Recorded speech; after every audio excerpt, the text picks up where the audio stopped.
ตัวพวกกันโบราณวันที่มาเป็น เดี๋ยวเพิ่นเนาะ โบราณวันที่มา ก็คนมากินนั่นคนเดียวได้พี่น้องเลยเอาฉันมานี่กับทั้งไอ้เองก็ได้รับเนาะไข่คือเก่าไข่หนึ่งเตะพี่น้องเลยเนาะไข่หนึ่งเตะอย่างลุดมันบอลไข่หนึ่งเตะแล้วจะชิ้นหมูเส้นนี้ก็ได้เนาะเนาะอันนี้เอามือคืนพี่น้องเลยแค่เรามีเวลาอันนั้นแหละเวลาเอาของมาเนาะนี่เด้ปลาทู1 โลชิ้นหมู1 โลตำ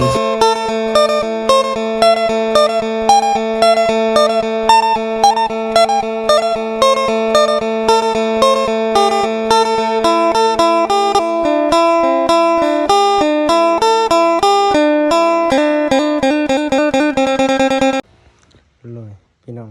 เนาะตอนนี้เราก็อยู่เพื่อนน้องดาวพี่น้องเนาะคิวจักมามันนี่ก็ได้ตาเท่ามันนี่รถเพื่อนน้องดาวก็หลายคันแท้มันนี่เนาะมากัน3 คนเลยสบายดีบัดสุขุสุคนเนาะทางน้องดาวกันเนาะมานี่เด้อจดรายการพี่น้องเลยเนาะผู้ใหญ่เป็นโทรมาของที่นี่ก็ได้ไม่มีอย่างจังหวะกันเชื่อ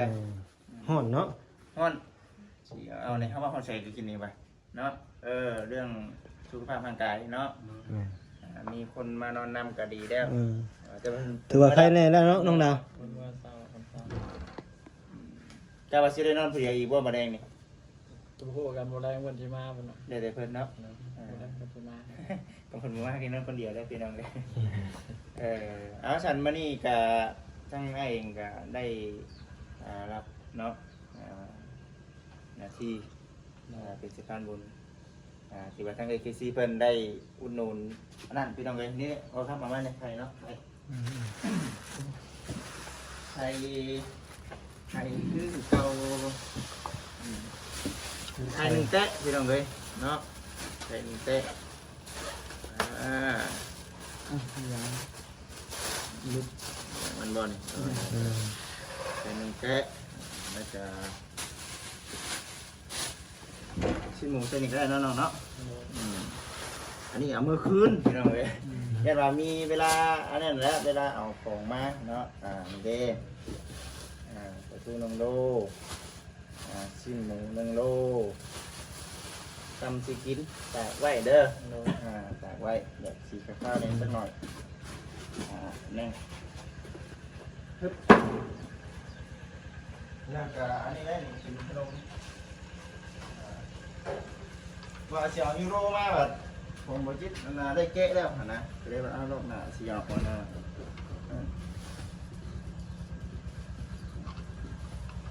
ก็ได้เอาอันน่ะเอลซี่นะที่เรา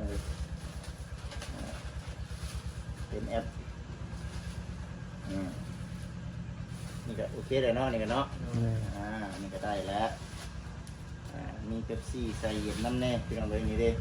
ปึ๊บกันเนาะซีหมูเนาะFCก็ปลาทูไปนี่ก่อนข่าวเลยเนาะล่มลงท่วนอีกกว่าแห้งแล้วกำลังช่วงเลยเอาคือว่าอันนี้จะเป็นของกินเนาะทั้งหมดทั้งมวลรวมเป็น300,000พี่น้องเลย300,000เป๊ะเนาะทางเอ๋ยเราบอกว่าเอามาให้น้องแน่บำรุงเนาะบำรุงคนเจ็บบำรุงคนป่วยเป็นเนื่อยแท้เนาะเนาะเนี่ยเป็นอะไรแบบเมื่อยไว้ผมเมื่อยวินเป็นวิน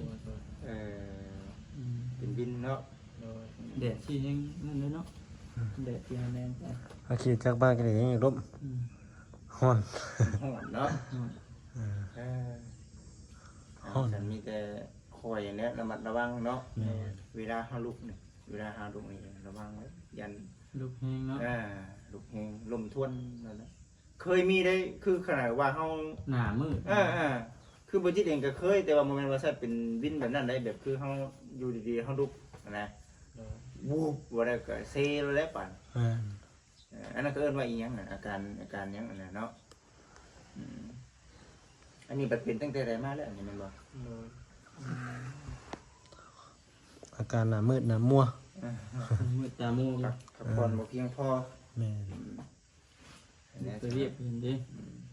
ลูกที่เบิ่งแน่นอนเลยเนาะแต่ว่าคือปัจจุบันนี้คือในเรื่องเฮือนในชานเฮาโตก่อนบัดในช่วงนี้เนาะคือในเรื่องบ้านอันนี้คือเนาะแม่นบ่บ้านน้องไม้เนาะกำลังสิเฮ็ดแต่ว่าบุญบ้านนี่เขาเจ้าอยู่ปกติอยู่บ้านนี่เขาเจ้าเฮ็ดจังไดมีคนขายหลายบ่ มันก็บ่หลาย คนได้จ้ะคนมาเด้ คนมาแล้วแต่เฮาหาหลายเพิ่นก็มาหลาย แบบวัยรุ่นหนุ่มสาว บางงานก็มีบางงานก็บ่มีเป็นบางงาน ปกติจะมีนั่นอยู่บ่มีตู้มีสั่งอยู่บ่ปกติ มันก็คือกับ สภาพเนาะ ถ้าอยากเอาก็ได้ถ้าบ่อยากเอาก็บ่เอา มันขึ้นอยู่กับมันงานได้บัดเนาะคำว่างานมีตู้มันแบบมีคนด้วยนะ แม่น เนาะมันอยากมีคนอะไรแต่ว่าอันนี้มันก็ขึ้นอยู่กับเจ้าภาพเพิ่นเนาะ งานมีตู้เดี๋ยวมีคนเนาะ พี่น้องเลยก็ถือว่าฟังไปเนาะ โดย หนึ่งในหันก็มีเฮาเลยเนาะอยู่ในหันเนาะ สิได้อันน่ะเบิ่งน้ำเพิ่นแหละเบิ่ง ไป เพิ่น เรียกเพิ่นนะ ใช้เวียกน้ำเป็นเด็กๆน้อยๆนั่นแหละจะมีแต่ว่ามื้อนี้ก็ได้เอาโครงนี้แหละมาให้แล้วก็อัปเดตให้กับ FC เบิ่งอาการ แม่น น้องดาว ตอนนี้ใครแน่แล้ว แค่นี้แล้วเมื่อวานนี้เนาะคิดว่าอยู่เพื่อนอยู่ซ่านอยู่สองเมื่อวานของกินก็อยู่ในตู้เย็นก็นั่นเนาะพี่น้องเนาะอยากว่างของกินนี่เอาว่าทางมาเวียงเพิ่นสิประตูมาแล้วแม่นเนาะ ในปลาทูกับปลาดุกมันชิม เอาเป็นหยังประตูบ่จิตทำอีกเนาะ เลย บ่จิตใส่ประตูอีกก็บ่ได้หึงแน่นี่เวลาเฮาเอาเว้าบ่ช้างเนาะคือเฮาเฮ็ดเวียกอยู่เฮือนเนาะ เลย บ่ได้แม่นแต่คนเดียวกินบ่ขออนุญาตนำ เลย ช่างเป็นมาเฮ็ดน้ำเฮาบัดย่อเขาย่อน้ำบ่แม่นว่าย่อนะเฮ็ดกินน้ำกัน ให้เพิ่นได้กิน เฮ็ดกินน้ำกันกับบ่ได้ติได้พี่น้องเอ้ยเนาะบ่ได้ติ ปิ้งปลาทูเนาะ เฮ็ดไปกินน้ำกันไปแบบนี้นะ ขอทางดี ก็เลยว่าเอ้าพี่ใหญ่เพิ่นก็ช่วยสร้างน้ำเนาะ ช่วยย่อเขาย่อน้ำให้สร้างแล้วก็ช่วยน้องดาวไปน้ำช่วงบ่มีแนวกินก็อุกใจคือกันได้เนาะ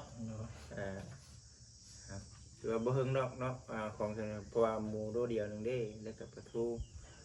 รากดีก็มันก็เฮ็ดก็บ่เกินคาบหนึง2คาบเนาะเอามีแต่สิประมาณนั้นแหละน้องเอ้ยพุ่นน่ะเดี๋ยวสิไปหาบ่าวเวียงเพิ่นเนาะจดรายการ นี่เรียกกับเพิ่นบ่ เอางานน้องหมายบุญสมทบบ่ บ่แม่นเพิ่นสิสั่งของแล้วบัดมีออเดอร์ได้บ่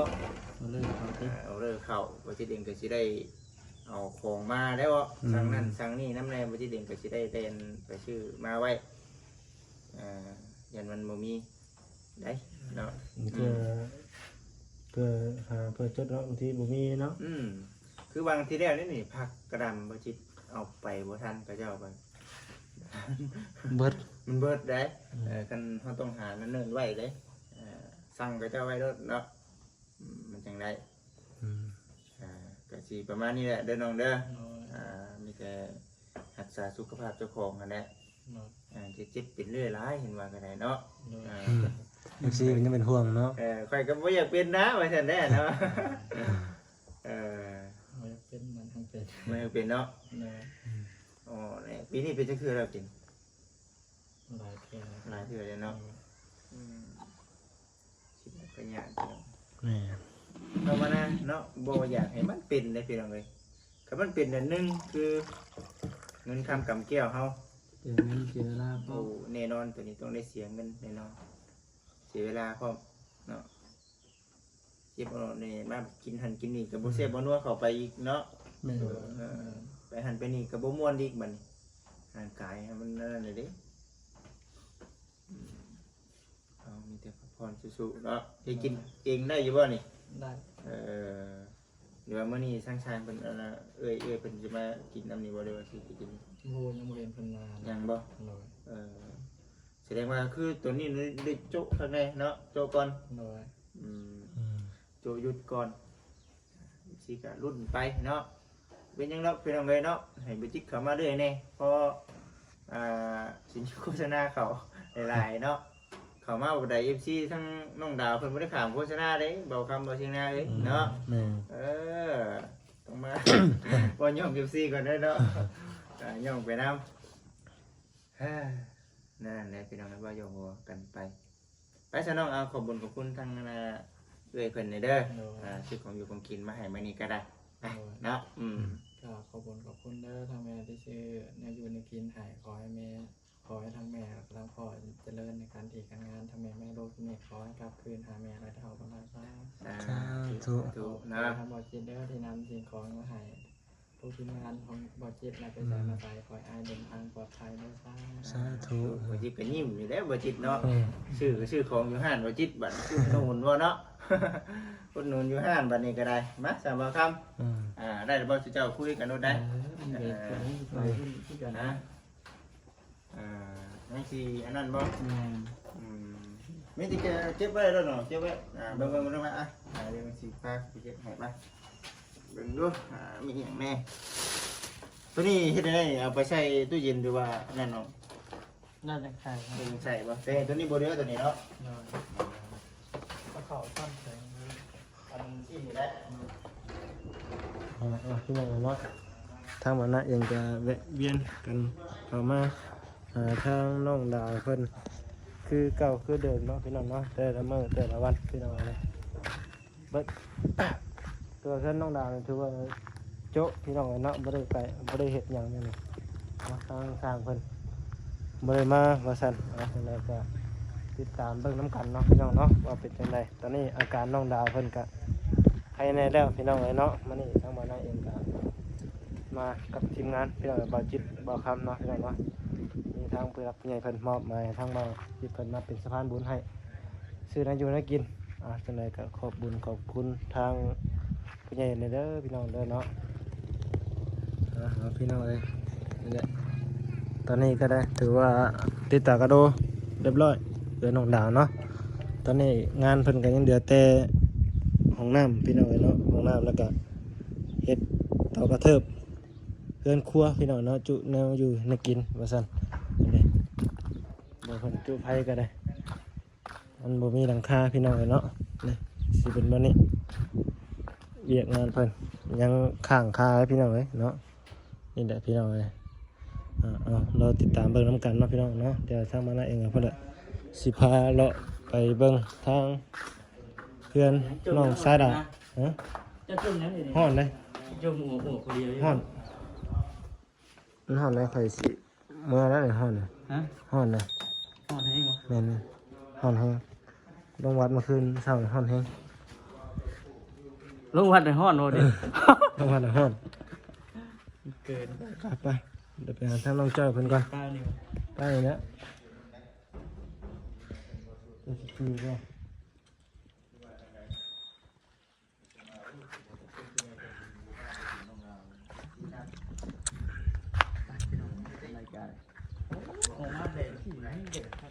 เป็นไร เด็ดต้องดึงเขาไปเจอรถ เอากุญแจไว้เดี๋ยวบนนี้ว่าของเราบนนี้หยังเนาะรถคันนี้เนาะบัดนี้เนาะมาเปล่าแล้วบาดนี่มาเปล่าเมื่อเปล่าแล้วบาด ห่อนสีแบบข่อยเจียวตีเจียว กินบางนะ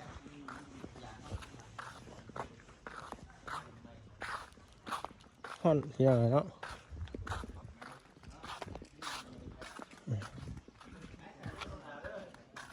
ฮ้อนแห้งมันนี่ก็ได้ป้าจ้ะไหวอากาศเมืองลาวพี่น้องเนาะฮ้อนหลายเดี๋ยวน้องสาระทาสีแล้วหรือบ่เนาะพี่น้องเอ้ย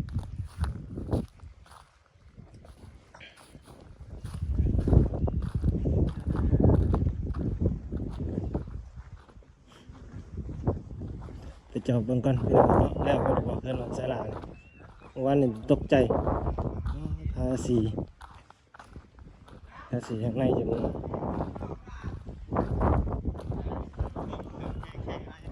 ฮะ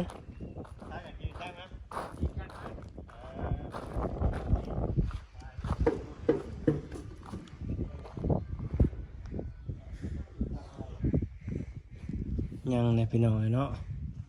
เห็นน้องสายหลาก็ยังบ่ทันแล้วพี่น้องเลยป้า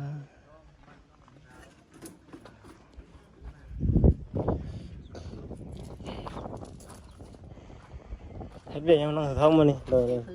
ยสบายดีเด้อใช่เพิ่นอยู่เทคแค่อื่นยังกว่ายังมาทำความสะอาด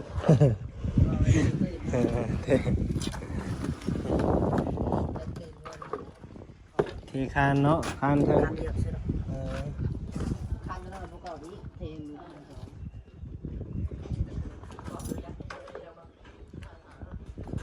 น้องเจ้สบายดีสบายดีมาที่ไหนจ้ะไปไม่นี่เพื่อนมันจะปะอันสิดูดน้ำเข้าแล้วแบบเนาะขาวิทย์แจกเพื่อนเอาสบายดีเด้อน้องหลาน สบายดี หาวิทย์งานแจก สบายดี ดูทางเชิญน้องสนามก่อนเนาะเทคาน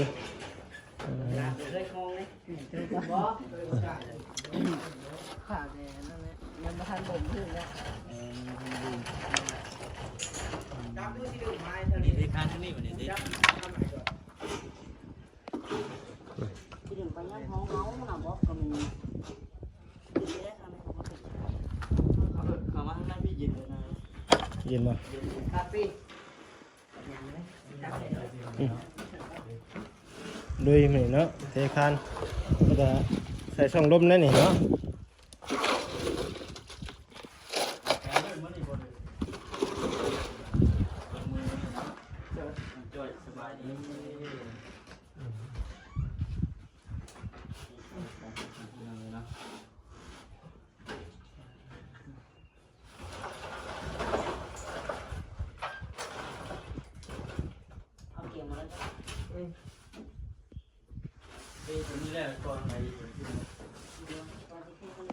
อันนี้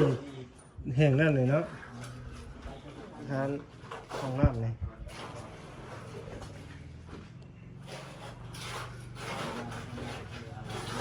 เดี๋ยวเราโอเคแล้วก็ลองได้ทำมาหน้าเองก่อนจะได้ขอจบคลิปได้เพียงเท่านี้ก่อนพี่น้องเนาะเดี๋ยวมาต่ออีกคลิปหน้าพี่น้องกันเลยกับยูดีแห้งเบอร์สุขุสุคนเนาะพี่น้องเนาะโดยสบายดี